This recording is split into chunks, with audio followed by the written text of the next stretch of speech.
Terima kasih masih bersama kami di Kompas Malam. Saudara, Pengadilan Negeri Jakarta Selatan mengabulkan sebagian permohonan gugatan pra-peradilan yang diajukan tersangka kasus ijazah palsu Roy Suryo.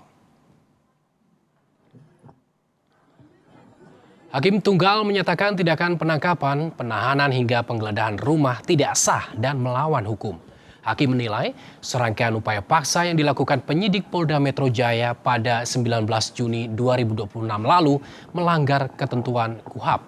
Namun, putusan tersebut tidak menggugurkan status hukum Roy Suryo sebagai tersangka kasus dugaan fitnah ijazah palsu Presiden ke-7 RI Joko Widodo. Para pihak, setelah selesai pembacaan ini, maka kami nyatakan Roy Suryo bilang mengapresiasi objektivitas hakim.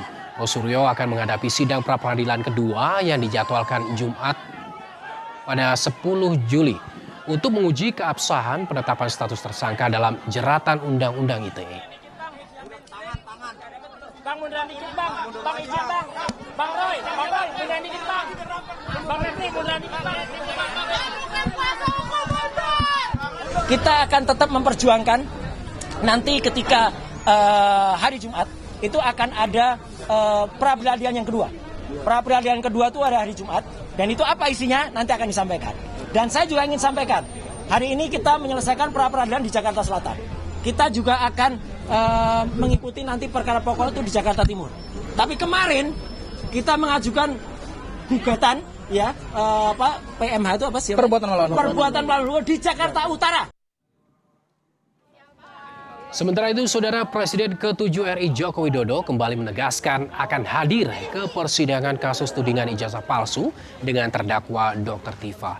Jokowi memastikan hadir di persidangan apabila sudah ada panggilan dari majelis hakim. Kalau saya diundang oleh Yang Mulia Majelis Hakim untuk hadir di forum persidangan, ya saya akan hadir.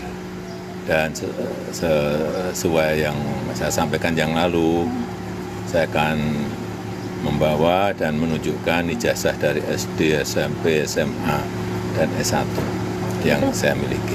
Baik untuk persidangan Roy Suryo dan Tifa ya Pak? Ya mestinya seperti itu.